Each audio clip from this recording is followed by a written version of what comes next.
அல்லேலூயா. கர்த்தருடைய வார்த்தைக்கு நேராக கடந்து போவோம். உங்களுடைய நாமத்தை பொருளாக இது தெரிந்த ஒரு வேத வசனத்தை வாசிக்க கேட்கிறோம். சங்கீத புஸ்தகம் 119வது அதிகாரத்தில் 71வது வசனம்.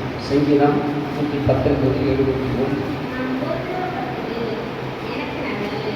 நான் உபத்திரவப்பட்டது எனக்கு நல்லது, அதனால் உன்னுடைய பிரமாணங்களை நான் கற்றுக்கொள்கிறேன்.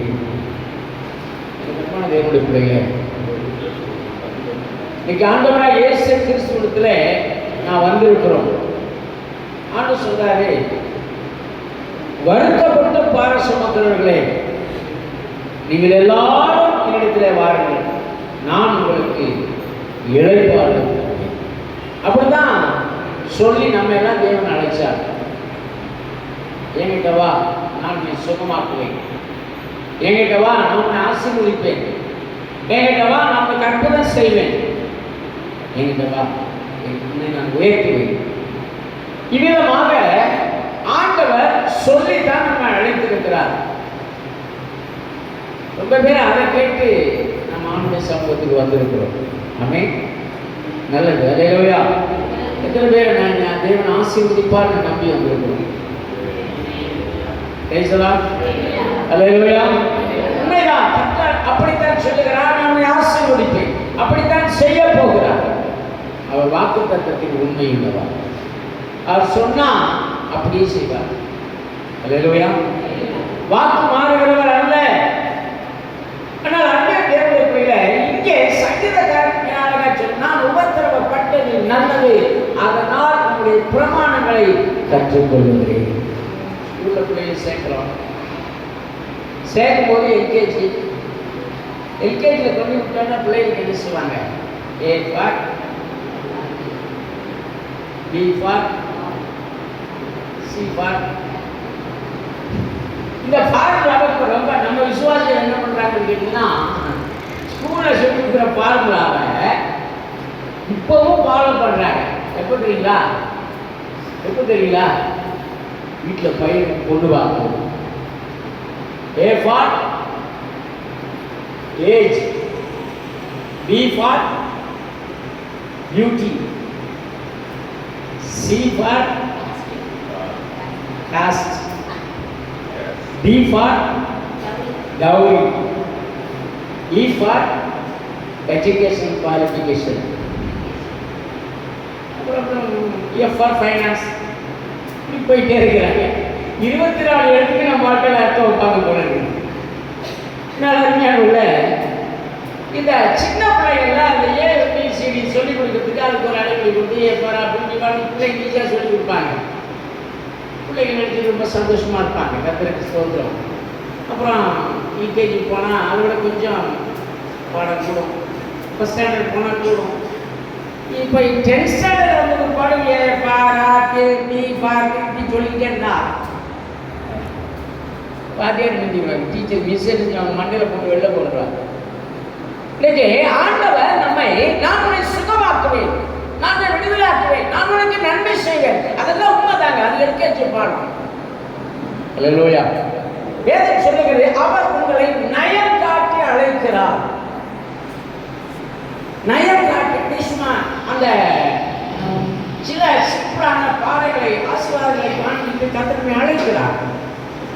அந்த ஆசீர்வாதங்களை நமக்கு தேவன் கொடுக்க விரும்புகிறார். இந்த ஆசீர்வாதத்தை கொடுக்கணும் அப்படின்னா அதற்கு நாம் தகுதி உடையவர்களாக மாற வேண்டும். ஆமென். நம்ம மெட்ரிகுலேஷன் ஸ்கூல்ல பிள்ளைங்களை சேர்க்கிறோம். ஃபர்ஸ்ட் ஸ்டாண்டர்ட் என்னதுக்காக ஃபர்ஸ்ட் ஸ்டாண்டர்ட் சேர்க்க போகிறோம்? அந்த மெட்ரிகுலேஷன் ஸ்கூல்ல இருந்து அப்படியே படிப்படியாக படித்து 1 second second 3rd second 4th இப்படி எழுதி கடைசியில் 12th ஸ்டாண்டர்ட் எழுதணும். அதை பாஸ் பண்ணுங்கிற நோக்கத்தோடு தான் நாம் அந்த என்ட்ரன்ஸில் கொண்டு போய் என்கேஜில் இருக்கோம். அது போல அருமையான தேவனுடைய பிள்ளை, நம்முடைய ஆண்டவர் நம்மை அழைக்கிறார். எப்படி அழைக்கிறார் என்று சொன்னால், நான் உன்னை ஆசீர்வதிப்பேன், நான் உனக்கு நன்மை செய்வேன், நான் உனக்கு அதை செய்வேன். இதை சொல்லிதான் நம்ம தேவன் அழைக்கிறார். சொல்கிறது உண்மைதான், இல்லைன்னு அவர் சொல்லவே மாட்டார். ஆனா எப்படி ஒரு மாணவனை அல்ல ஒரு மாணவியோ சின்ன பிள்ளையை எல்கேஜியில தேர்ச்சி பெறும் நோக்கத்தோடு கூட நாம் அந்த எல்கேஜி அட்மிஷன் போட்டுக்கிறோமோ, சேர்க்கிறோமோ, அதை போல தேவன் நமக்காக வைத்திருக்கிற அந்த உயர்வான மேன்மையான ஆசீர்வாதத்தை நமக்கு கொடுக்கும்படி நயம் காட்டி நம்ம இங்கே அட்மிஷன் போடுறாங்க. சர்ச்சில் கொண்டு சேர்க்கிறார், ஆலயத்தை கொண்டு வருகிறார், ரட்சிப்புகளை கொண்டு வருகிறார். வந்த பிற்பாடு நம்ம அந்த எல்கேஜி பாடத்திலேயே நிற்கக்கூடாது.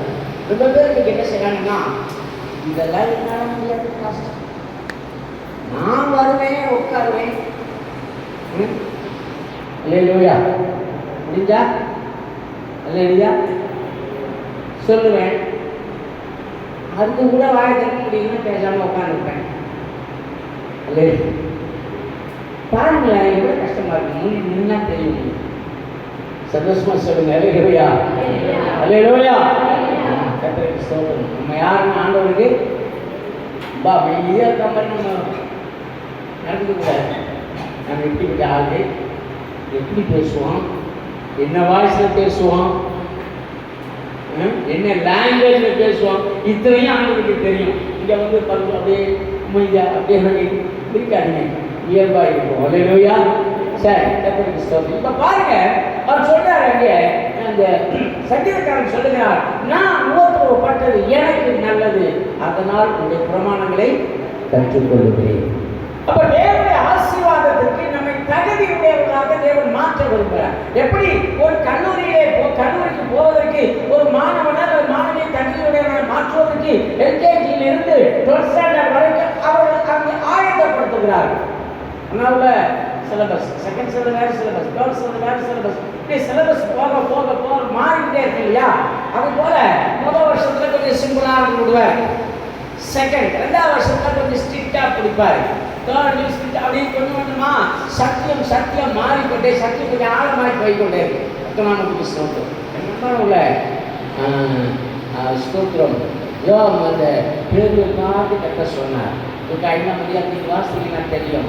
அவர் பார்த்து சொன்னாரு, நீ ஆழத்தில் தள்ளி கொண்டு போய் பிடிப்படி வலையை போட்டேன். ஆழத்தில் அதே மாதிரி ஆழத்துக்குள்ள போய் வலையை போட்டா திரளான மொழியிலே மீன் பிடிக்கக்கூடாது. ஏதோ வந்தமா உட்கார்னா அந்த ஆரம்ப நிலையிலே நம்ம வாழக்கூடாது. சத்தியத்தின் ஆழத்துக்குள்ளே நாம் கடந்து போக வேண்டிய அவசியம் இருக்கிறது. ஏன்னா ஆழத்துல தாங்க திரளான மீன்கள் இருக்கு. அப்படி சொல்ல மாட்டீங்களா? அல்லேலூயா. என்ன சொல்ல போனா ஆழத்தில் தான் விலை உயர்ந்த மீன்கள் இருக்கிறது. ஆமென். ஆமா, தம்பிக்கு தெரியும். மீன்பிடிக்க போறவங்க ஆழ்கடல் மீன் பிடிக்கிறாங்க. இப்போ பார்த்தீங்கன்னு சொன்னா இலங்கை கடற்படை நம்ம ஆட்கள் மீனவர்களை பிடிச்சி கொண்டு போய், ஏன்னா அவங்க எல்லைக்குள்ள போய் மீன் பிடிக்கிறாங்க. இப்போ நம்ம ஆட்கள் அங்கே தான் போகிறாங்க. ஏன்னா அங்கே தான் ஆழமான கடல் இருக்கிறது. ஆழமான கடலுக்கு போனால் தான் விலை உயர்ந்த மீன்கள் இருக்கிறது. எனக்கு அன்பான தேவனுடைய பிள்ளைகள், வேதத்தின் ஆழத்துக்குள்ளே நீங்கள் கடந்து போவீர்கள் என்று சொன்னால் அங்கே விலை உயர்ந்த ஆசீர்வாதங்கள் இருக்கிறது. உங்களுக்கு போய் நான் சொல்லிக்கவே போறேன். அல்லேலூயா. ஏன் என்ன நினைக்கிறீங்க எனக்கு தெரியல. இதெல்லாம் வேண்டாம் பாஸ்டர், இதெல்லாம் எங்களுக்கு என்னத்துக்கு, இதெல்லாம் விடுங்க, நாங்கெல்லாம் அல்லேலூயா கர்த்தருடைய நான் கவனிக்க வேண்டும். அப்ப வேதத்துல நம்ம கொஞ்சம் மாறுபட்ட மேற்பட்ட மேல மேல மேல சத்தியத்திலே நாம் வளர்ந்து கொண்டே போக வேண்டும். அதை தான் இங்க சங்கீதக்காரன் சொல்லுகிறான், நான் உபத்திரவப்பட்டது நல்லது. எப்படியா அந்த வளர்ச்சி இருக்கும், எப்படி அந்த தகுதி வரும் அப்படின்னு சொன்னா உபத்திரவத்தின் வழியாகத்தான். உபத்திரவத்தின் வழி. ஆனால் தான் சொல்றாரு சங்கீதக்காரன் சொல்றாரு, நான் உபத்திரவப்பட்டது எனக்கு.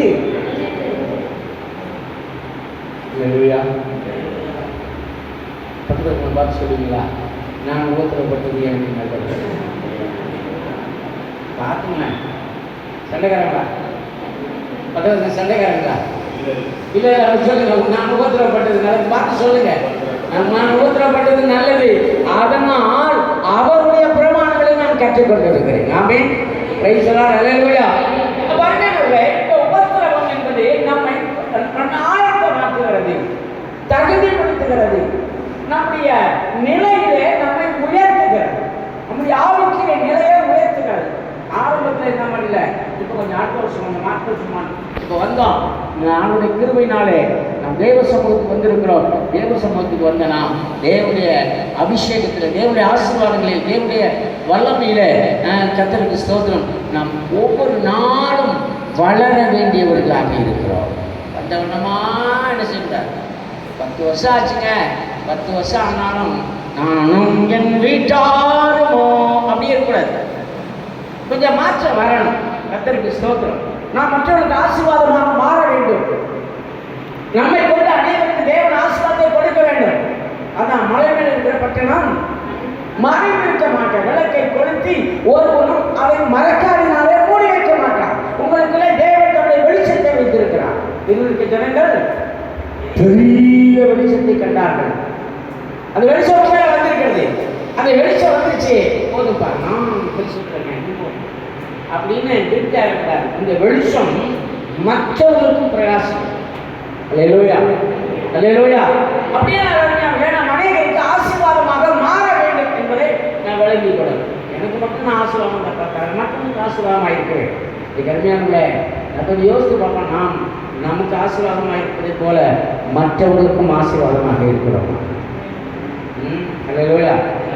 மனுஷன் என்ன பண்ணானா, ஆண்டுகிட்ட போய் உலக பிரகாரமாக இருந்தாலும் அவங்க கடவுள்கிட்ட போய் வரம் கேட்டாங்க. வரம் காத்திருந்து வரம் கேட்டான். கடவுளை இறங்கி வராரு. இறங்கி வந்து, பா ரொம்ப நாளாக காத்திருக்கிற, நான் உனக்கு என்ன செய்யணும் கேளு, நீ கேட்டால் உனக்கு தரேன். ஆனால் ஒன்றா மனசில் வச்சுக்கோ, நீ எதை கேட்டாலும் அதை உனக்கு தருவேன்.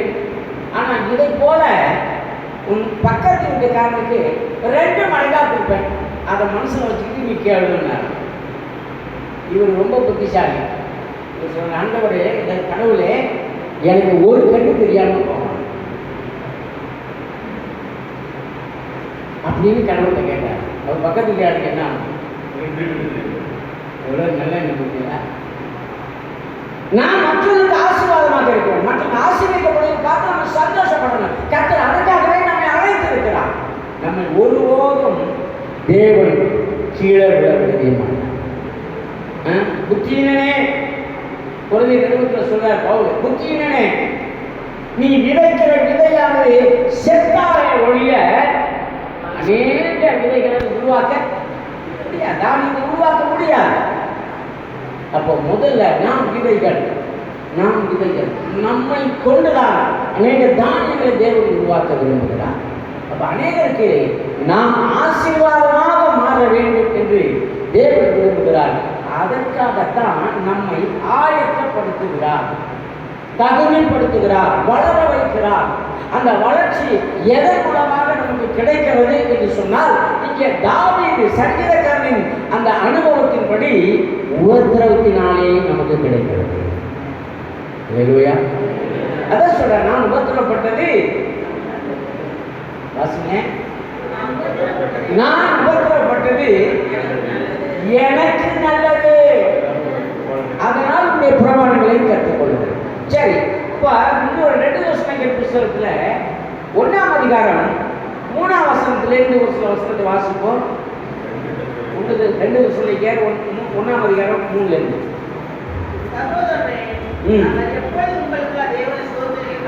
சகோதரரே, நாங்கள் எப்பொழுதும் உங்களுக்காக தேவனை ஸ்தோத்திரிக்கிறோம். உங்கள் விசுவாசம் மிகவும் பெருகினபடியினாலும் நீங்கள் எல்லாரும் ஒருவருக்கு ஒருவர் அன்பு. அல்லேலூயா. இப்ப பாருங்க, ஏதோ பவுல் சொல்ல வருகிறார். தெசலோனிக்கே பட்டணத்துக்கு அந்த விசுவாசிகளுக்கு ஏதோ ஒன்று சொல்ல வராரு. என்ன சொல்ல வராரு என்பதற்கு முன்னாடி இங்கே இந்த வசனம் சொல்லுகிறது, நீங்கள்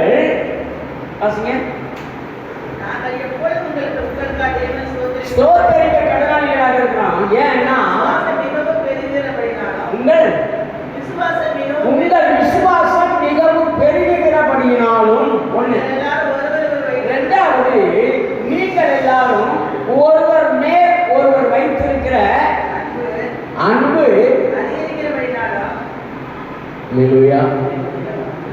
ரெண்டு விஷயம். ஒன்று, விசுவாசம் பெருகுகிறபடினா நான் உங்களுக்காக தேவனை ஸ்தோத்தரிக்கிறேன். பவுல் சொல்றார், விசுவாசிகளுக்காக என் தேவனை நான் ஸ்தோத்தரிக்கிறேன். எனக்கு கொடுக்கப்பட்ட விசுவாச பிள்ளைகளுக்காக என் தேவனை ஸ்தோத்தரிக்கிறேன். ஏன் என்று சொன்னால் அவர்கள் விசுவாசத்திலே பெருகி இருக்கிறார்கள். நம்ம விசுவாசத்தில் பெருகி இருக்கிறோமா? அல்லேலூயா. அட்லீஸ்ட் தான் அனாசின் மேல் வைத்திருக்கிற விசுவாசத்தை கூட இன்னைக்கு ஆண்டோடைய வார்த்தை மேல் வைப்பது இல்லை என்பதை கருத்தோடு தெரிவித்துக் கொள்கிறேன்.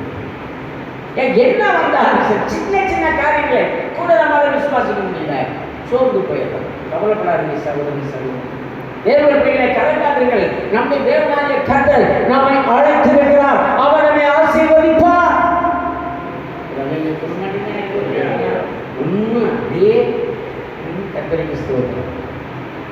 ஆகவே நம்மை தேவன், நம்மை அழைத்த தேவன் நம்ம விசுவாசத்திலே பெருகி இருக்கிறபடினா நம்ம விசுவாசத்தை வளரணும் அப்படின்னு கர்த்தர் விரும்புகிறார். எல்லாத்துக்கும் தேவனை விசுவாசிக்கலாம். எதுக்கெல்லாம் தேவனை விசுவாசிக்கலாம்? எல்லாத்துக்கும் தேவனை விசுவாசிக்கலாம். பின்னாடி எல்லாம் பாருங்க, பேசுங்க, தயவு செய்து பேசுங்க. எல்லாத்துக்கும் தேவனை விசுவாசிக்கலாம். குடும்ப பிரச்சனைக்காக தேவனை விசுவாசிக்கலாம். சரிய தொந்தரவா தேவனை விசுவாசிக்கலாம். சமூக பிரச்சனையா தேவனை விசுவாசிக்கலாம். எதிர்காலமா தேவனை விசுவாசிக்கலாம். பிள்ளைகளை வளர்க்க தேவனை விசுவாசிக்கலாம். எதிர்காலத்தில் பிள்ளைகளை உயர்வு தேவனை விசுவாசிக்கலாம். ஏன்னா நம்முடைய ஆண்டவர் எல்லாவற்றையும் செய்து முடிக்க வல்லவராக இருக்கிறார். அதனால சொல்றாருங்க, பவுல் சொல்றாரு, எங்கள் விசுவாசிகள் எப்படிப்பட்டவர்களாக இருந்தாங்கன்னா விசுவாசத்திலே பெருகினவர்களாக நீங்கள் இருக்கிறபடினாலும் ஒன்று. ரெண்டாவது, ஒருவர் மேல் ஒருவர் வைத்திருக்கிற அன்பிலே அதிகரிக்கிறபடி. இப்ப ஒருவர் மேல் ஒருவர் வைத்திருக்கிற அன்பு என்ன செய்யுமா? அல்லேலூயா. இப்ப நம்ம விசுவாச பிள்ளைகள் மேல நம்ம வச்சிருக்கிற அன்பு அதிகரிக்கிறா. என்றைக்காவது சபைக்கு வராத எந்த விசுவாசிகளையாவது பார்த்து அல்லது ஃபோன் பண்ணி, ஏன் சிஸ்டர் வரல, ஏன் பிரதர் வரல, என்னைக்காவது நம்ம கேட்டிருக்கிறோம் ஐயா? ஆனா வேணாம், எப்படி இருக்கிறீங்க, சுகமா இருக்கிறீங்களா, 2 வாரம் ஆச்சு உங்களை பார்த்து, எப்படி இருக்கிறீங்க விசாரிச்சிருக்கிறோமா? வாரத்தில் ஒரு நாள் பார்க்கிறோம், அப்புறம் நம்ம எல்லாம் அங்கே வீட்டுக்கு விலகி போயிடுறோம். என்னைக்காவது இடையில அந்த வார நாட்களுக்கு இடையில ஃபோன் பண்ணி அல்லது நேரடியாக பார்த்தோம், என்ன மாதிரி இருக்கீங்க, குடும்பம் எப்படி இருக்கு, வீடு எப்படி இருக்கு, என்ன செய்யுங்க விசாரிச்சிருக்கிறோமா? இப்போ இதெல்லாம் யார் செய்வா அப்படின்னா, யாரிடத்திலே அன்பு இருக்கிறதோ அவருக்கு செய்வார். அல்லேலூயா. அந்த பவுல் சொன்னாரே, உங்களில் ஒருவர் மேல் ஒருவர் வைத்திருக்கிற அன்பில் நீங்கள் பெருகுகிறபடியினாலும். ஏற்கனவே இருக்குது அந்த அன்பு, இன்னும் கொஞ்சம் பெருகு. பாருங்க, இன்னைக்கு நாம் இந்த வாழ்க்கையில மற்றவர்களை குறித்து அன்புள்ளவர்களாக இருக்கிறது. எப்படி நாம் கர்த்தரை சொல்லி வேதம் தெளிவாக சொல்லுகிறது, நீ காண்கிற சகோதரத்தில் அன்பு கூற உன்னால் முடியவில்லை என்று சொன்னால் காணாத தேவனத்தில் எப்படி? அப்படி சொன்னா நீ பொய்யன். பார்க்கிற சகோதரத்தில் நமக்கு அன்பு இல்லையா? பார்க்கிற சகோதரனை நேசிக்க முடியல, அவங்க ஒன்றும் பிரச்சனையே இல்லை, நமக்குள்ள எந்த பிரச்சனையும் கிடையாதான். ஆனா எந்த அட்டென்ஷனும் இல்லைங்கிறது அங்கே வருத்தம்.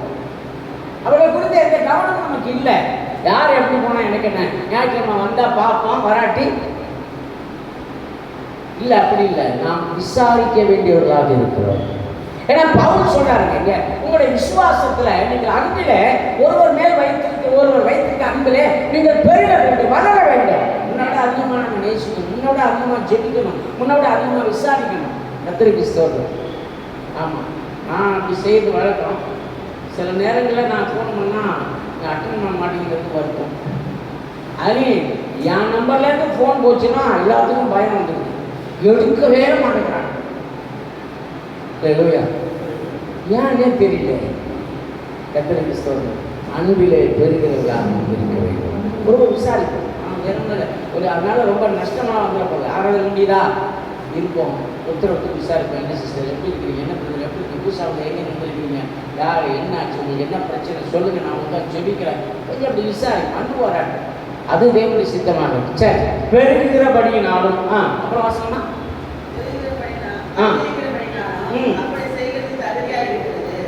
நான் அப்படி செய்கிறது தகுதி. நான் உங்களுக்காக தேவனை நான் மேன்மை பாராட்டுகிறது, கர்த்தருக்கு நன்றி சொல்லுகிறது, கர்த்தரை துதிக்கிறது எப்படி தகுதியாக இருக்கிறதுன்னு சொன்னா, நீங்கள் விசுவாசத்தில் வளர்கிறீங்க, அதுக்கு சந்தோஷம். அதே போல அன்பிலே பெறுகிறதுனால அப்படி தேவனிடத்திலே நான் உங்களுக்காக தேவனை ஸ்தோத்திரிப்பது சந்தோஷப்படுத்துவதும் நல்லதாக தெரிகிறது, தகுதியாக எனக்கு தெரிகிறது.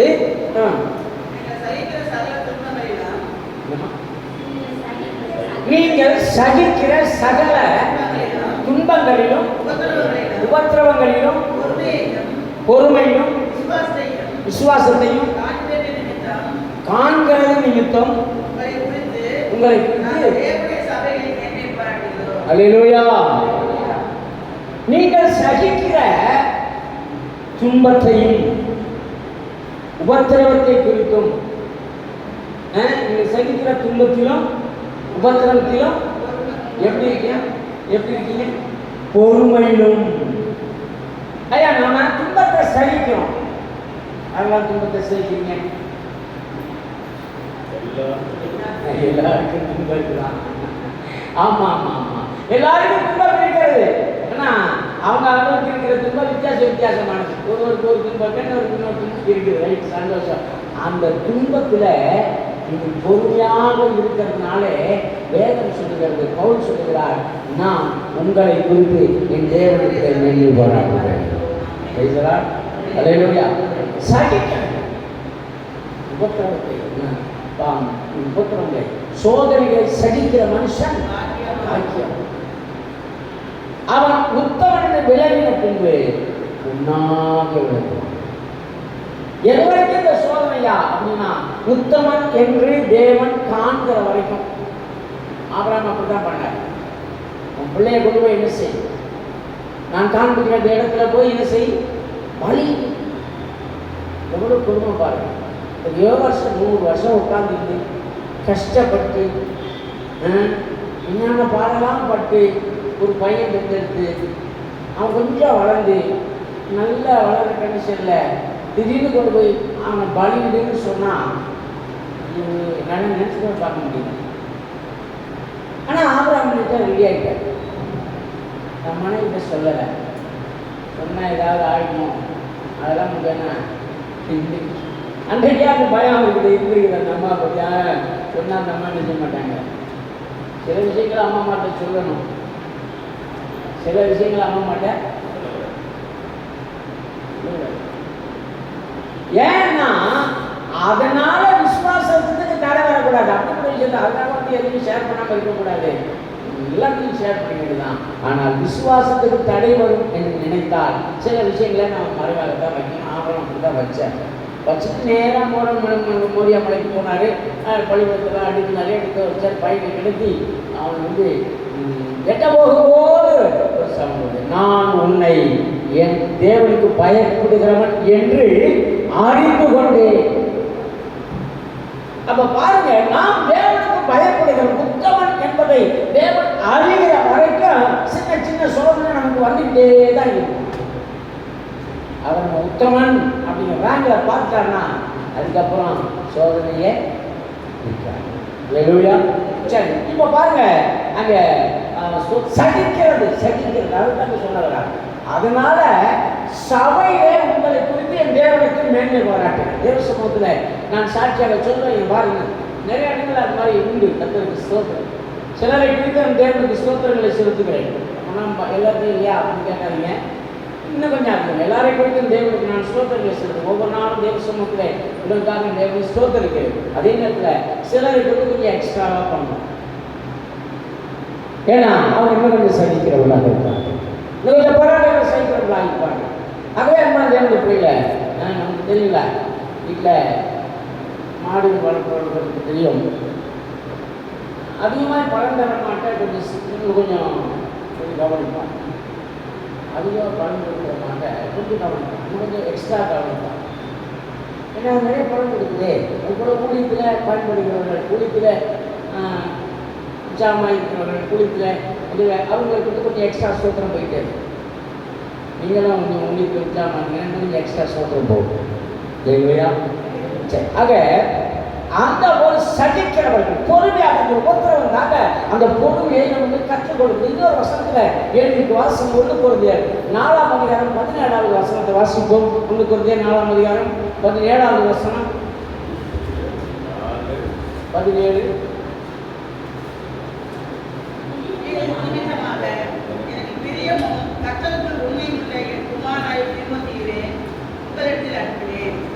எங்கும் எந்த சபையிலும் போதித்து வருகிற பிரகாரம் கிறிஸ்துக்குள்ளான என் நடக்கைகளை அவர்களுக்கு ஞாபகப்படுத்துவார். 4:17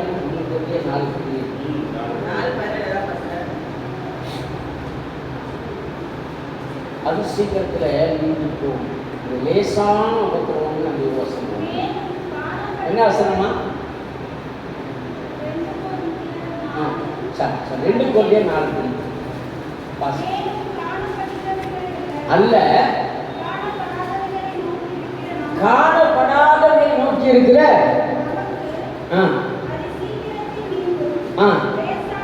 அதி சீக்கிரத்திலே நீங்கி போகிற லேசான உபத்திரம். யாருக்குயா அந்த லேசான உபத்திரம்? உபத்திரம்னா லேசான உபத்திரம் தான் சொல்ற. சிம்பிள். லேசான உபத்திரம் ரொம்ப கடினமானதே இல்லை.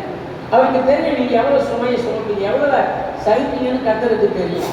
அதனால நீங்க ரொம்ப கஷ்டப்படுற மாதிரி எதையும் செய்ய மாட்டாங்க, கொண்டு வர மாட்டாங்க. லேசான உபத்திரம். ஏன் அப்படின்னாக்கா இங்க சொல்லப்பட்டிருக்கிறது கர்த்தருக்கு சொல்றது. மறுபடியும் வசதி ஆரம்பித்து வாசம். காணப்படுகிறவர்களே அல்ல, காணப்படாதவர்களை நோக்கி இருக்கிற உங்களுக்கு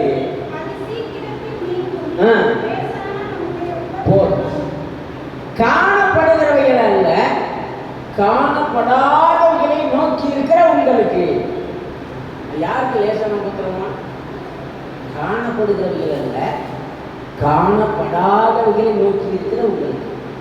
இன்னைக்கு நம்ம காணப்படுகிறவைகளை நோக்கி இருக்கிறோமா அல்ல காணப்படாதவைகளை நோக்கி இருக்கிறோம்? கொஞ்சம் யோசித்து பாருங்க. காணப்படுகிறவைகள் எவை? காணப்படுகிறவைகள் எவை? காணப்படுகிறவைகள் எவை? ஆமா, இந்த உலகம், உலகத்தின் ஆசீர்வாதங்கள், இன்மைக்குரிய ஆசீர்வாதங்கள் இதெல்லாம் நம்ம பார்க்கலாம். ஒரு வீடு பார்க்கலாம், ஒரு கார் பார்க்கலாம், ஒரு வெஹிக்கிள் பார்க்கலாம், கொஞ்சம் பணம் பார்க்கலாம், கொஞ்சம் பொருள் பார்க்கலாம், கொஞ்சம் நகை பார்க்க, இதெல்லாம் காணப்படுகிறவைகள். பார்க்கிறேன், இதெல்லாம் காணப்படுகிறவைகள். ஆனா பவுல் என்ன சொல்றாருன்னா, நீங்க காணப்படுகிறவைகள் மேல நோக்கமாக உள்ளவர்கள் அல்ல, காணப்படாதவர்கள் மேல நோக்கமாயிருக்கு. இப்ப காணப்படாதவங்க என்ன?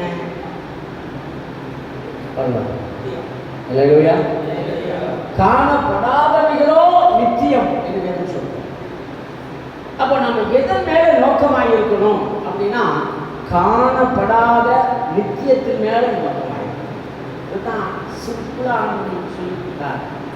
இம்மைக்காக நீ தேவன் மேல் விசுவாசம் வைக்கிறதா இருக்கக்கூடாது.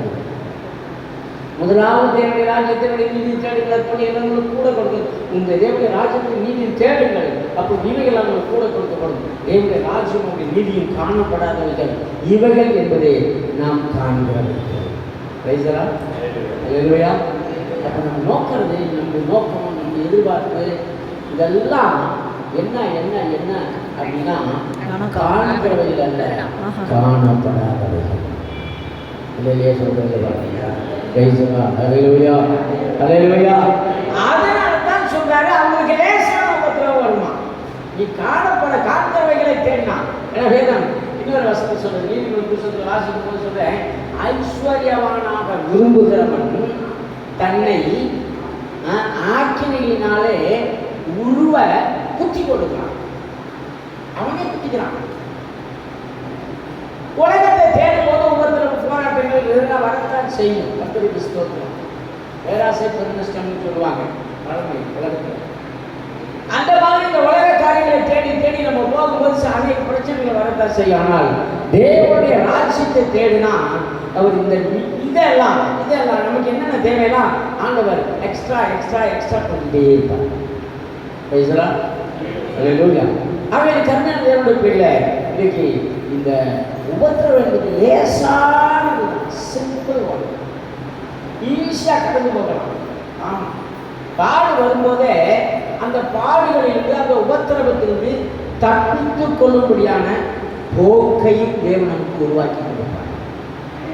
ஆமாம், கொஞ்சம் நிதானிச்சு பார்த்தா தெரியாது, கொஞ்சம் சொல்லி சொல்லிருக்கேன். எப்பெல்லாம் பிரச்சனை வருதோ அப்பெல்லாம் சோர்ந்து போகாம தேவ சமுத்திர ஜெயித்து வேகத்தை தியானிச்சுன்னு சொன்னால் போதும், அங்கே ஒரு சொல்யூஷனை கட்டளைக்கு வச்சிருப்பாங்க, ஒரு போக்கை வைத்திருப்பார், ஒரு மாற்று வழியை தேவனுக்கு வச்சிருப்பாங்க. அதை நம்ம கண்டுபிடிக்கணும். கண்டுபிடிச்சு சொன்னால் அந்த ஈஸியாக அந்த உபத்திரவத்திலிருந்து வெளியில் வந்துடணும். அது கண்டுபிடிக்காதனால தான் நமக்கு கொஞ்சம் கஷ்டம். தேவனுக்கு இல்லை.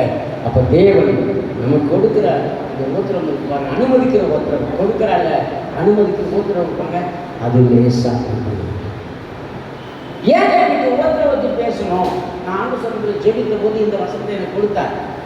நாங்கள் என்ன ஆண்டவரை இதுவே எனக்கு பெரிய உபத்திரமாக இருக்கும்போதுங்க, நான் ஏன் அதை பற்றி பேசணும்னு சொல்லி ஆண்டு கேட்கும்போது ஒரு சில காரியங்கள் சொல்லிட்டு தனி வாசிகள் சங்கீத புஸ்தகத்தில்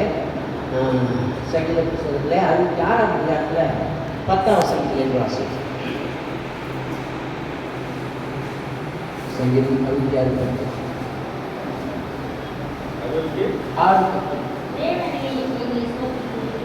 தேவனே எங்களை சோதித்தீர், வெள்ளியை புடமிடுகிறது போல எங்களை புடமிட்டீர், எங்களை வலையில் அகப்படுத்தி எங்கள் இடுப்புகளின் மேல் வருத்தமான வார்த்தை சுமத்தினீர், மனுஷரை எங்கள் தலையின் மேல் ஏறி போக பண்ணினீர், தீயையும் தண்ணீரையும் கடந்து வந்தோம், செழிப்பான வீட்டிலே எங்களை கொண்டு வந்து விட்டீர். ஆமென். அல்லேலூயா, அல்லேலூயா. இந்த ஆரம்பத்தை நம்ம பார்க்கணும். அதுதாங்க இந்த ஆவிக்குரிய வாழ்க்கை. அதுதான் நாம் கடந்து போய் கொண்டிருக்கிற வழி. அப்போ அந்த ஆரம்ப நிலை அந்த நயம் காட்டி நம்ம அழைச்சி சபைகளை கொண்டு வந்து ரட்சித்து நம்ம பரிசுத்தான அபிஷேகத்தை கொடுத்து வேதத்தை கொடுத்து அந்த சபையை உபதேசத்தை கொடுத்து நம்ம இங்கே வச்சிருக்கிறாரு. அதுலேருந்து இந்த ஆக்ஷன் ஸ்டார்ட் பண்ணுவார், அந்த கிரியைகளை ஆரம்பிப்பார். ஆரம்பித்து கொஞ்சம் ஒரு மாதம் வளர்ந்துக்கிட்டே வர்றாரு. அதனால தான் சொல்றாரு, தேவனே நீர் எங்களை வாசிங்க, எங்களை சோதித்து டெஸ்ட் பண்ணீங்க. அப்புறம் வெள்ளியை புடமிடுகிறது போல எங்களை புடமிட்டு. வெள்ளியை புடமிடுகிறது எப்படிங்க? வெளியே எப்படி புடமிடுவாங்க? நெருப்புல போட்டு நல்லா எரிச்சு அப்படியே அது மெல்ட் ஆகிற வரைக்கும். ஒருவேளை அந்த வெள்ளி ஒரு கட்டியா இருக்கலாம், ஒரு ஸ்கொயர் சதுரமாக இருக்கலாம், அல்ல ஒரு உருண்டையா இருக்கலாம், ஆனால் வேற மாதிரி இருக்கலாம், கோல்ஸ் இருக்கலாம், அது இருக்கலாம், இது இருக்கலாம், அந்த மாதிரி ஏதோ ஒரு பிஸ்னஸ் சம்திங், ஏதோ ஒரு பொருளாக இருக்கலாம். அந்த பொருள் நிலை மாறுகிற வரைக்கும் அதை என்ன செய்வாங்க? எரிப்பாங்க. தன் நிலையை மாற்றம். எது பற்றி தெரியுமா? சுயம் அழிக்கப்பட வேண்டும். நீங்களாம் இருக்கக்கூடாது, நான் இருக்கக்கூடாது. அந்த சுயம் என்ன செய்யணும்? அழிக்கப்படும். நான் யார் தெரியுமா? தெரியவே வேண்டாம். நீ யாருமே இல்லை ஆண்டுக்கு முன்னாடி. நம்ம யாருமே ஆண்டுக்கு முன்னாடி ஒரு ஆளே இல்லை. அவர் சொல்றாரு, நான் ஒரு தூசிங்கிற டஸ்ட், நான் ஒரு தூசி. அப்போ அந்த தண்ணீரை மாற வரைக்கும் நம்மளை போட்டு போட்டு போட்டு போட்டு அக்கியில் போட்டு சுட்டரிச்சு எரிச்சு அப்படியே நெருங்காகி தண்ணீரை மாறி, தன்னுடைய உருவம் மாறி, தன்னுடைய குணம் மாறி. நல்லா நீ கவனிக்கணும். அது வரைக்கும் இந்த உபத்திரம் இருக்கட்டாங்க. இன்னும் மாறலன்னா இன்னும் கொஞ்சம் நினைச்சுவாங்க. சரியா சொல்லலையா? சரியா உண்மையிலையா? நோண்டி கொடுத்து ஆத்தாண்டு சொல்லுவார், நோண்டி கொடுத்தான் கொஞ்சம் போடு போடு மாறு வரைக்கும் போட்டுட்டே இருக்கான். இல்லையா? இப்போ நான் இருக்கிறேன் என்னையா காரணம்? ஏன் எனக்கு ஒன்றுமே நடக்கல? ஏன் நான் சுகமாகல? ஏன் எனக்கு விடுதலை கிடைக்கல? ஏன் எனக்கு ஆசீர்வாதம் கிடைக்கல? அதுக்கு என்ன அப்படின்னா அதுக்கு நீங்கள் தான் காரணம். எனக்கு என்ன மாறும்? ஆனால் எதிர்பார்க்கிற மாற்றம் உங்களுக்குள்ள வரலைங்க.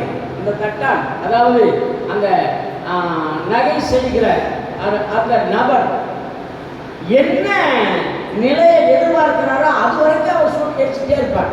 அதுதான் சொல்றாரு வேதத்தில் நம்ம வாசிக்கிறோம். சங்கீதக்காரர் சொல்லும்போது ஒரு வெள்ளியை புடமிடுவது போல என்னை புடமிட்டு அவன் மெஞ்சாயிடுச்சு. அதுக்கப்புறம் என்ன செய்வார்னா அவர் என்ன நினைக்கிறாரோ அதை அந்த வெள்ளியை கொண்டு செய்வார். அது ரொம்ப மகிமையாக இருக்கும். அல்லேலூயா. சரி, வெளியே புடமிடுவது போல என்னை புடமிட்டீங்க. அப்புறம் எங்களை வலையில் அகப்படுத்தி சிக்க வச்சு.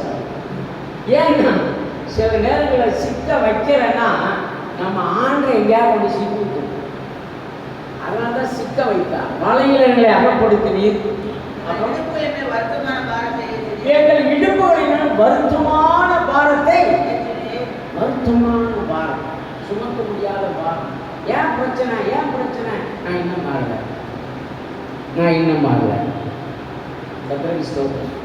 வியாதினா நாம் வந்து டேப்லெட் எடுக்கிறோம். டேப்லெட் எடுத்துங்க இல்லையா? எத்தனை பேர் டேப்லெட் எடுத்துக்கிறேன்? நான் எடுத்துக்கிறேன். நான் ஒத்துக்கிறேன். நீங்களாம் டேப்லெட் எடுத்துக்கிறீங்களா? டேப்லெட் தமிழில் பேர் என்ன? மாத்திரை. நீ மாறாத வரைக்கும் மாத்திரை. ஆண்டவரை ஏமாத்துற, ஒன்னு நீ ஏமாத்துற, எல்லாத்தையும் ஏமாத்துற. நீ மாறிட்டேன்னா எந்த மாத்திரையும் தேவையில்லை. கர்த்தரே நன்மை செய்வதா. அல்லேலூயா. சரி, இப்ப பாருங்க அந்த மாற்றம். வருத்தமான பாரம் இதை எங்க மேல வச்சுங்க, இடுப்புல வச்சுங்க. அப்புறம் சொல்றாரு, தீயையும் தண்ணீரையும் கடந்து வந்தோம். தீயையும் தண்ணீர் நெருப்ப கடந்தோம். நெருப்ப கடந்து போறாங்க. நாளைக்கு அந்த நெருப்பு இல்லை, இந்த நெருப்பு போத்துறவோம் போராட்டம். தண்ணீரை கடந்தோம், சோதனை. இதெல்லாம் கிராஸ் பண்ணி வந்தாச்சு. வந்த பிற்பாடு அந்த இன்னொன்று சொல்றாரு, மனிதரை எங்கள் தலையின் மேல் ஏறி போக பண்ணுகிறேன். என்ன அர்த்தம்? மனுஷர்கள் நம்மை மிதித்தார்கள். அது வரைக்கும் தேவன் நம்மை ஒப்பு கொடுப்பார். ஏன் அப்படின்னா அதுதான் உபத்திரவத்தின் ஃபைனல், உச்சகட்டம். ஒரு மனுஷனுடைய சோதனையின் உச்சகட்டம் என்ன தெரியுமா? மனுஷர்கள் நம்மை மிதிப்பார்கள். நான் நம்புறவங்க, நான் நேசிக்கிறவங்க, சில நேரங்களில் நம்மிடத்தில் நன்மையை பெற்றுக்கொண்டவர்கள் கூட நம்மை தூஷிப்பாங்க. தாவீது கூட நேரம் இல்லை. தாவீது கூட ஒரு மனுஷன் தான். அதுக்கு அவன் பாருங்க, அவன் நேசிக்கிறவன், தாவீது கூட சாப்பிட்டவன், எல்லாம் செஞ்சவன். எதிராக எழுந்து வேலை செய்வான். காலை வேளையில ஈவிதமாக நாம் நேசித்தவர்கள், நம்மாலே நேசிக்கப்பட்டவர்கள், நம்மாலே பலன் பெற்றவர்கள், நம்மாலே நன்மை பெற்றுக் கொண்டவர்கள் கூட நம்முடைய தலை மேல இருப்பான்.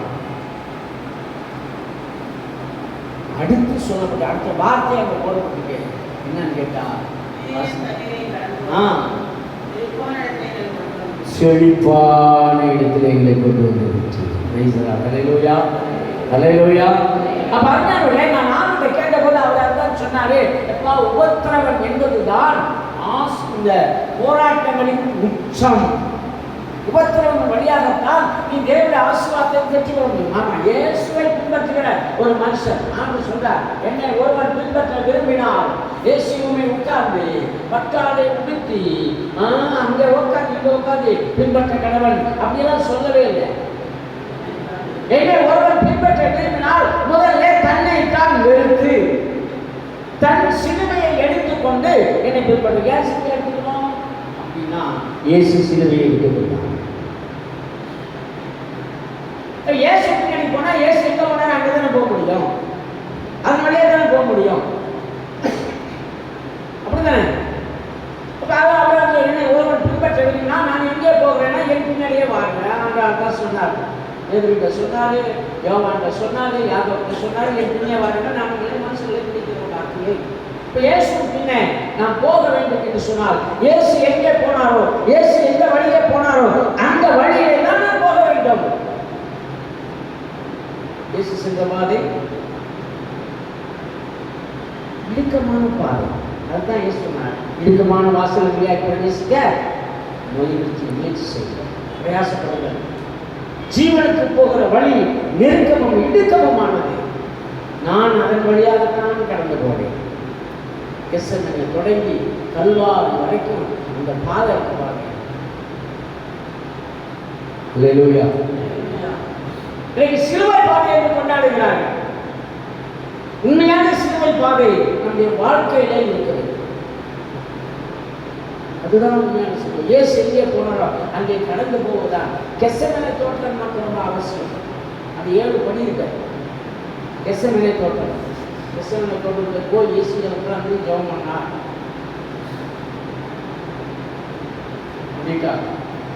சேர் போட்டு ஜெபம் பண்ணார். கெத்செமனே தோட்டத்தில் போய் இருள், கல், முள்ளு, பாறையை உட்கார்ந்து இயேசு ஜெபிக்கிறார். அதுவும் மனம் வேதனைப்பட்டு தன் துக்கம் அவரை நெருக்க வியர்வையானது ரத்தமாக வெளியில வரும். எப்ப இந்த மாதிரி ஆகும் தெரியுங்களா? ஓவர் பிபி ஏச்சுன்னா பிளட் எல்லாம் அப்படியே ரைஸ் ஆகிடும். இந்த துடிப்பு, நாடி துடிப்பு ரைஸ் ஆகி பிளட் சர்க்குலேஷன் ஃபாஸ்டாக போய் வேலை எங்கேயாவது பஸ் ஸ்டாண்ட் ஆகிடும். அப்படின்னா ரத்தத்தை வருவாங்க. அந்த அளவுக்கு இயேசு அங்கே திகில் அடைந்தார், வேதனைப்பட்டார், துக்கப்பட்டார். அது கெத்செமனே அனுபவம். இது எத்தனை பேர் கெத்செமனே அனுபவம் நமக்கு? எத்தனை பேருக்கு செடிக்க விரும்புகிறீங்க? நம்ம ஜெபம் பண்ண போகிறோம், நம்ம வீடுகளிலே ஜெபத்துக்கு ஒரு இடத்துக்கு ஒதுக்கி இருக்கிறோம். இந்த மாதிரி நீங்கள் தான் தீர்மானிக்கணும். அந்த இடத்துல ஜெபிக்கிறோம். அங்கே கீழே நல்ல பாய் அல்லது மிருதுவான துணியோட பெட்ஷீட்டோ இணைந்து ஒன்று போடுறோம். மேலே ஃபேன் போட்டுக்கிறோம், இல்லைன்னா சைடில் ஃபேன் வச்சுக்கிறோம். இப்படிலாம் வச்சுக்கிட்டு நம்ம ஜெபம் பண்ணுறோம். அப்படியே நமக்கு சோறு வருது.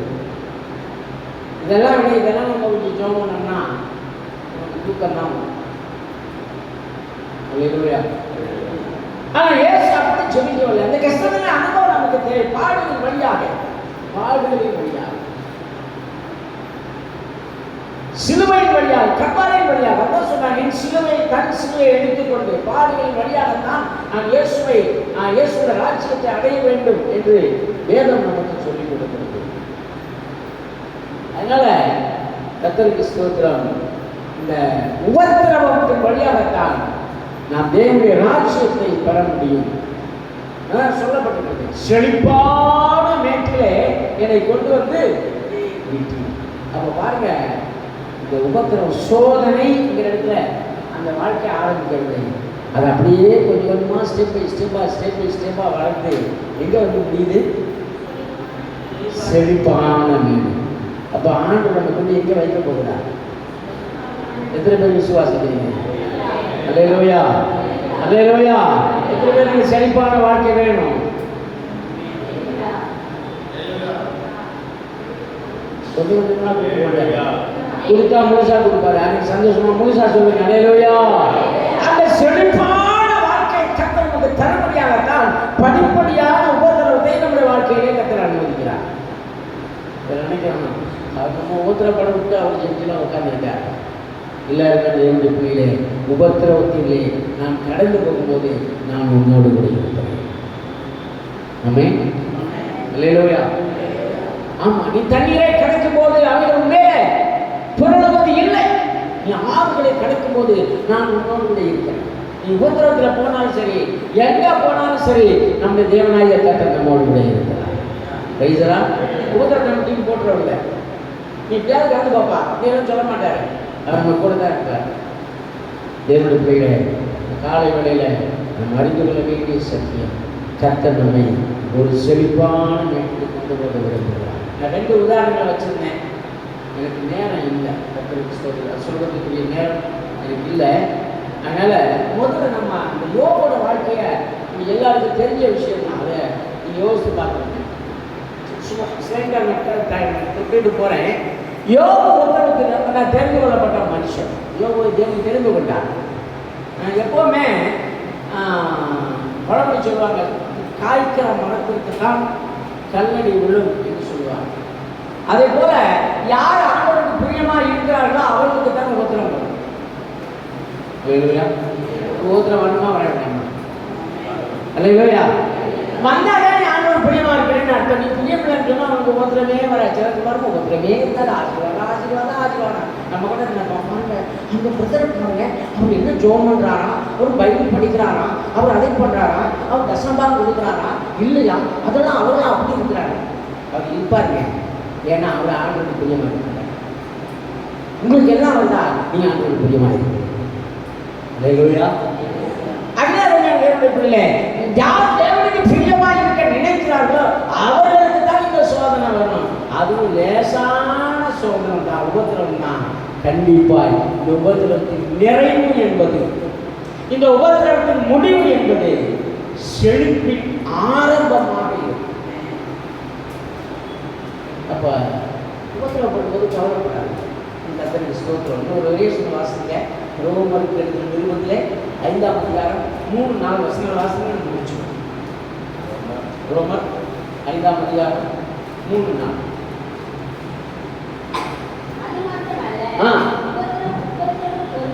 உபத்திரவம் ஏன் அப்படின்னா, ஏன் அதனுடைய கர்த்தர் நடத்துறாரு அப்படின்னு சொன்னா, அந்த ஆரம்ப வசனத்தை கூட நம்ம மறுபடியும் ஞாபகத்துக்கு கொண்டு வந்து சங்கீதக்காரன் சொல்லுகிறான், உபத்திரவப்படுவதற்கு நல்லது, அதனால இந்த பிரமாணங்களை கற்றுக்கொள்கிறேன். நான் வாசித்த அந்த பகுதிகளில் நான் கவனித்த விஷயங்களை தான் உபத்திரவத்தின் வழியாக நாம் ஆசீர்வாதத்தை பெற முடியும் என்று நாம் கவனித்தோம். அப்படி இந்த ஆசீர்வாதத்தை பெற்றுக்கொள்வதற்கு இந்த உபத்திரவம் நம்முடைய எண்ணத்தை உருவாக்குகிறது அப்படின்னு சொல்லி இந்த பவுல் சொல்றாரு. இந்த உபத்திரவம் நமக்கு என்னவா? பொறுமையை. ரொம்ப பேருக்கு இதுதான் இருக்க மாட்டேன். பொறுமைக்கு சிறப்பான எது தெரியுமா? பொறுமைக்கு பெயர் போனது அப்படியா? பொறுமைக்கு பெயர் போனது என்ன? ரொம்ப சிம்பிள்ங்க. எருமை சொல்லுவாங்க, என்னடா எருமை மாடு மாதிரி போறீங்க, அது பார்க்க என்ன வந்தா வெயில் வச்சா என்ன, அதை பண்ணாங்க அதை பண்ண, அது பாட்டு பஸ் வந்தாங்க, லாரி வந்தாங்க, பாட்டு போனாங்க. பொறுமை என்ன வரட்டுங்க, என்ன வரட்டும், என்னுடைய நிலை வந்து நான் விலகவே மாட்டேன். அதான் பொறுமை. உபத்திரம் வரும்போது பொறுமையா இருக்கும், சோதனை வரும்போது பொறுமையா இருக்கும், பிரச்சனை வரும்போது பொறுமையா இருக்கும், வீட்டில் சண்டை வரும்போதும் பொறுமையா இருக்குங்க. அவசரப்படுறாங்க, திடீர்னு வார்த்தை விட்டுருக்காங்க. சில நேரத்தில் வார்த்தை விட்டாலும் பரவாயில்ல, கையை கால விட்டுறாங்க நம்ம ஆட்கள், அதுவும் செய்யக்கூடாது. ஆமே. அப்படி உபத்திரவம் என்பது நமக்கு பொறுமையை உண்டாக்குகிறது. அப்புறம் அந்த பொறுமை என்ன செய்ய வளர்ந்து ஒரு பரீட்சையை நமக்கு கொண்டு வரும். டெஸ்ட், பரீட்சை நமக்கு நம்பிக்கை கொண்டு வரும். பரீட்சை எழுதிட்டா போதும். எத்தனை பேர் பரீட்சை எழுதிக்க பிள்ளைகள்? ஆமா. இப்போ உங்களுக்கு ஒரு நம்பிக்கை வந்திருக்கா இல்லையா? நான் இந்த பேப்பர் நல்லா எழுதிருக்கேன் பாஸ்டர், இந்த பேப்பர்ல எனக்கு இவ்வளவு மார்க், நம்பிக்கை வந்துச்சா இல்லையா? சாமி தலையில கேள்வியா பார்த்தா எனக்கு பயமா இருக்கு இல்லையோ? வரும். அப்ப பரீட்சை என்பது நமக்கு நம்பிக்கையை கொண்டு வருகிறது. அப்புறம் பரீட்சை நம்பிக்கை உண்டாக்குறது நாங்கள் அறிந்து இந்த உபத்திரவத்திலே நான் நன்மை பாராட்டுகிறேன் என்று பவுல் சொல்லுகிறார். எனக்கு அன்பான தேவனுடைய பிள்ளைகளே, நாளில் இந்த உபத்திரவம் என்பது நமக்கு பொறுமையை உண்டாக்குறது, பொறுமை பரீட்சை உண்டாக்குறது, பரீட்சை நம்பிக்கை உண்டாக்குறது. நம்பிக்கை வந்துட்டா அதுக்கப்புறம் நமக்கு தைரியம், பரவாயில்லைங்க நல்லா செய்யட்டேன், அதுக்கெல்லாம் முடிஞ்சிச்சுங்க, நான் ஜெயிச்சிட்டேன், அந்த நம்பிக்கை வந்துச்சு. காலைகளிலே ஒரு செழிப்பான வீடு நமக்காக வைக்கப்பட்டிருக்கிறது, ஒரு செழிப்பான வாழ்க்கை நமக்காக வைக்கப்பட்டிருக்கிறது, ஆசீர்வாதமான வாழ்க்கை நமக்காக வைக்கப்பட்டிருக்கிறது. அந்த ஆசீர்வாதமான வாழ்க்கையை பெற்றுக்கொள்வதற்கு எனக்கு அன்பானவர்களே, தேவன் சில உபத்திரவத்தின் வழியாக நாம் கடந்து போக பண்ணுகிறார். உபத்திரவம் முடியும் போது அது செழிப்பு ஆரம்பமாக. இப்போ பாருங்க, இந்த உபத்திரவத்தின் உச்சம்தான் மனுஷர்களால் விதிக்கப்படுகிற விஷயம். நான் பல முறை யோசிச்சிருக்கேன், சொந்தக்காரங்களாம் நம்பிக்க ஆரம்பிச்சிட்டாங்க, பரவாயில்ல, என் வீட்டில் இருக்கிறவங்க கூட நிறுத்திட்டு ஆரம்பிச்சிட்டாங்க, அதுவும் பரவாயில்ல. அப்பதான் ஆவியானவர் சொன்னாரு, பயப்படாத, இதுக்கு மேல ஒரு வழி வச்சிருக்கோம், உனக்கு ஒரு செழிப்பான வழி. பேசுறா அல்லேலூயா. நம்ம இன்னைக்கு ஆண்டவர் சமூகத்தில் நம்ம ஒப்பு கொடுப்போம். என்ன வந்தாலும் எல்லாருக்கும் என்ன வந்தாலும் எது நடந்தாலும் அப்பாவை சோதரிப்பேன்.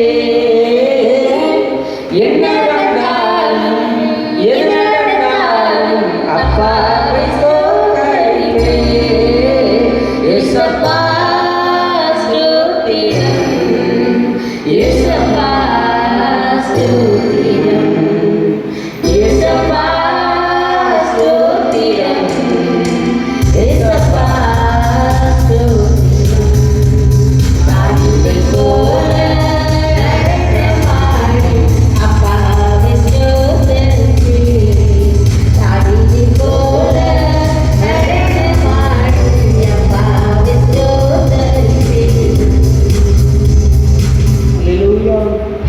என்ன வந்தாலும் சரி, அத்திமரம் கிளுவிடாமல் போனாலும், திராட்சை செடி பலன் கொடாமல் போனாலும், ஆடுகள் மந்தையிலே மாடுகள் எங்கி போனாலும், தொழுவத்திலே ஆடு எங்கி போனாலும், கர்த்தரை ஸ்தோத்திரிப்பேன்.